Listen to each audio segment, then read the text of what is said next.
என்ன சண்டை போட்டிருக்கிறீங்களா? ஆ என்ன உனக்கு வந்தனா? இப்போ எதுக்கு சண்டை போட்டுக்கிற?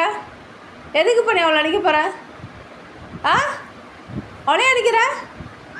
ஏன் அடிக்கிற? எதுக்கு அடிக்கிற?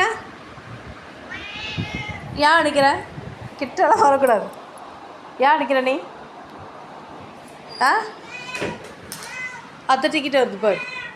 ஆ சும்மா இருக்க மாட்டேன்றியே. சாப்பிட்டு சும்மா இருக்குதில்ல, கொழுப்பு வச்சுக்குது, வேறு ஒன்றும் இல்லை. என்ன இங்கே பாரு, போவல்ல, போவல்ல, இல்லை அங்கே போய் படுப்போ. பத்துக்கோ. சரி பத்துக்கோ. பாரு, நீனும் சண்டைலாம் போடக்கூடாது, சரியா? இங்கே பாருண்ண, சண்டைலாம் போடக்கூடாது. இல்லை ஒதிப்பா அம்மா வந்தானா.